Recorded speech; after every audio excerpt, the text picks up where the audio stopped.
Hello friends, hope सब बढ़िया होंगे। तो आज हम करेंगे लॉज ऑफ मोशन का पार्ट 5, जिसमें हम ग्रेविटेशन के बारे में पढ़ेंगे। तो इसमें ग्रेविटेशन में हम सबसे पहले पढ़ेंगे यूनिवर्सल लॉ ऑफ ग्रेविटेशन के बारे में। Universal law of gravitation. Universal law of gravitation Newton ने दिया था। किन्होंने दिया था? न्यूटन ने। तो ये क्या कहते हैं कि दो बॉडीज हैं, लेट करो, एक ए है एक बी है, एक का मास m1 है, एक का मास m2 है, और दोनों में जो डिस्टेंस है वो कितना है? r है। डिस्टेंस कितना है? r है। तो ये इन्होंने क्या कहा था कि जो फोर्स है दोनों पे वो डायरेक्टली प्रोपोर्शनल है इन दोनों के प्रोडक्ट पे, क्योंकि ये मास इस पे फोर्स लगा रहा है और ये मास इस पे, तो जो फोर्स लग रही है वो दोनों का प्रोडक्ट है। दोनों का क्या है? प्रोडक्ट है। और जो फोर्स है वो इन्वर्सली प्रोपोर्शनल है 1/r² के। r² यानी कि दोनों के बीच में जो डिस्टेंस है उसके क्या है? डायरेक्टली इन्वर्सली प्रोपोर्शनल है। अगर दोनों को हम क्या करें? कंबाइन करें तो ये क्या बन जाएगा? m1 m2/r²। अब हम इसको हटा के एक कांस्टेंट लगाएंगे जिसे हम क्या बोलते हैं? Gravitational constant. क्या बोलते हैं? Gravitational constant. आपको जो ग्रेविटेशनल कांस्टेंट की सीधा वैल्यू भी पूछ सकते हैं। ये 1 मार्क क्वेश्चन भी आ सकता है, या फिर आपको किस में पूछ सकते हैं? एमसीक्यूज में पूछ सकते हैं। ये आपको वैसे भी याद होनी ज़रूरी है, क्योंकि अब हम आगे न्यूमेरिकल्स की जब मैं आपको वीडियो बताऊंगी तो उसमें जो जी की वैल्यू है कई बार आपको गिवन होती है, कई बार क्वेश्चंस में गिवन ही नहीं होती। तो आपको जी की वैल्यू याद होनी बहुत ज़्यादा ज़रूरी है। वो क्या है? 6.67 into 10⁻⁻11 Newton metre square kg-2। अब जो ये पीछे वाली यूनिट्स हैं इसको याद करने की ट्रिक क्या है? अब देखो, एफ किसके इक्वल है? g m1 m2/r² के। तो जी किसके इक्वल हुआ? F r²/m1 m2। एफ की क्या होती हैं? न्यूटन। डिस्टेंस की मीटर, और मास की केजी। अब केजी 2 बार है तो 2 बार लिख दिया, मास का मीटर का स्क्वायर और न्यूटन। तो जी की वैल्यू क्या हुई? 6.67 into 10⁻⁻11 Newton metre square kg-2। अब जो जी की वैल्यू है ना वो हर जगह पे क्या रहती है? सेम रहती है। यूनिवर्सल कांस्टेंट है, ये किसी चीज़ पे भी डिपेंड नहीं करती, चाहे क्या टेम्परेचर है, क्या मीडियम है, क्या नेचर है पार्टिकल्स की, तो ये किसी चीज़ पे डिपेंड नहीं करती। अब जो ये फोर्स है इसे हम क्या बोलते हैं? फोर्स ऑफ ग्रेविटी या फिर ग्रेविटेशनल फोर्स। ठीक है। ये हमेशा क्या होगी? अट्रैक्टिव होगी। ये हर चीज को अपनी तरफ खींचेगी। ये डायरेक्टली प्रोपोर्शनल है प्रोडक्ट ऑफ द मासेस के, इन्वर्सली प्रोपोर्शनल है डिस्टेंस बिटवीन देम की। और इसमें जो ये जी की वैल्यू है ना ये हेवनली बॉडीज के लिए ही लगती है, बट जो आपके जो स्मॉल बॉडीज हैं, बहुत माइक्रो बॉडीज हैं, उन पे जो ये जी की वैल्यू है वो नहीं लगती। अब जो ये लॉ ऑफ ग्रेविटेशन दिया था न्यूटन ने, तो इसकी इंपॉर्टेंस क्या है? इसी लॉ की हेल्प से उन्होंने हमें बताया था कि सन के अराउंड जो प्लैनेट्स हैं वो कैसे मूव करते हैं, या अर्थ के अराउंड कैसे जो मून है वो मूव करता है। ठीक है, होप आपको यहाँ तक समझ आ गया। हमारा नेक्स्ट टॉपिक है force due to gravity. Force due to gravity. अब ग्रेविटी के कारण जो फोर्स है उसे हम ग्रेविटेशनल फोर्स भी बोल सकते हैं, और उसका क्या फॉर्मूला है? F is equal to g m1 m2/r²। F is equal to g m1 m2/r²। और एक F का क्या फॉर्मूला होता है? m इंटू जी। जो ये g है ना ये क्या है? बेसिकली एक्सेलरेशन ही है, बट ड्यू टू ग्रेविटी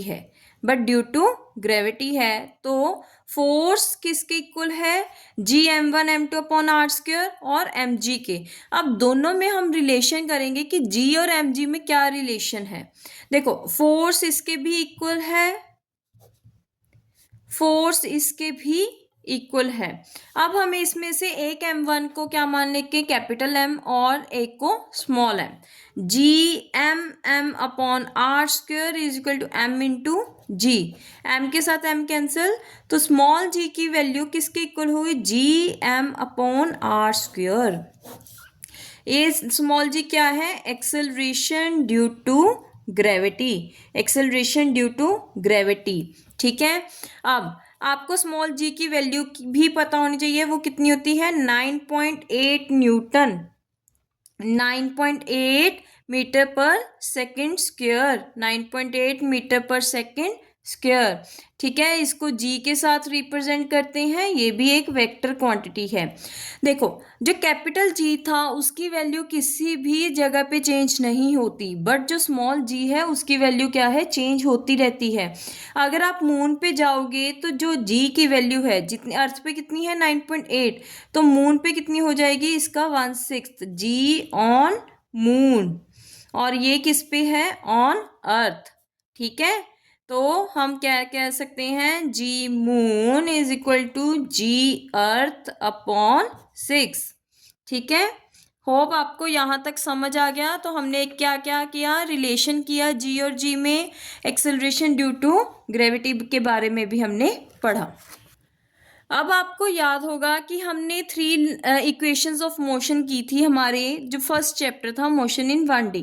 ठीक है, तो वो कौन कौन क्या क्या थी? v is equal to u plus a t, s is equal to u t plus half a t square, and v square minus u square is equal to 2a s is equal to 2a s।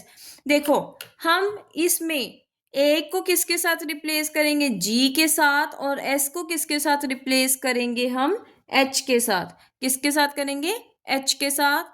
तो क्या बन जाएंगी? v is equal to u plus g t, h is equal to u t plus half g t square, v square minus u square is equal to 2gh। ठीक है, अगर कोई body ऊपर से नीचे गिर रही है, जिसे हम क्या बोलते हैं? Free fall. क्या बोलते हैं? Free fall.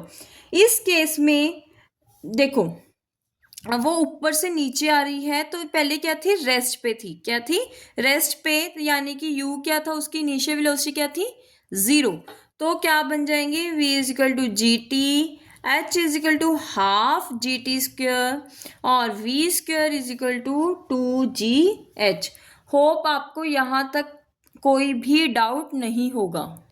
हमारे चैप्टर का लास्ट टॉपिक है mass and weight, mass and weight. ठीक है, हाँ जी, मास क्या है? जो एक्चुअल उसकी बॉडी में प्रेजेंट है, एक्चुअल जो उसकी बॉडी में मैटर प्रेजेंट है, उसे हम क्या बोलते हैं? मास। और वेट बेसिकली एक तरह की फोर्स ही है, जिसके साथ जो अर्थ है उसने अट्रैक्ट किया हुआ है किसी बॉडी को। ठीक है, मास क्या है? एक स्केलर क्वांटिटी है, और जो वेट है वो क्या है? एक वेक्टर क्वांटिटी है। दोनों में आपको क्या डिफरेंस पता होना बहुत ज़्यादा ज़रूरी है, ये बहुत रिपीट होता है। मास की जो एसआई यूनिट है वो क्या है? केजी। क्या है? केजी। और वेट क्या है? बेसिकली फोर्स है, तो इसकी एसआई यूनिट क्या होंगी? न्यूटन। ठीक है, इसको हम फिजिकल बैलेंस से मेजर करते हैं। किससे मेजर करते हैं? Physical balance. और जो वेट है उसे हम किसके मेजर करते हैं? स्प्रिंग बैलेंस के साथ। किसके साथ करते हैं?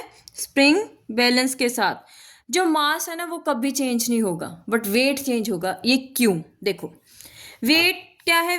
फोर्स है। क्या है? फोर्स, m इंटू जी। हमें पता है जी की वैल्यू चेंज होती रहेगी, लेकिन मास की वैल्यू कभी भी चेंज नहीं होगी। इसी कारण जी की वैल्यू चेंज होने के कारण वेट क्या है? चेंज होता रहेगा, बट मास क्या रहेगा?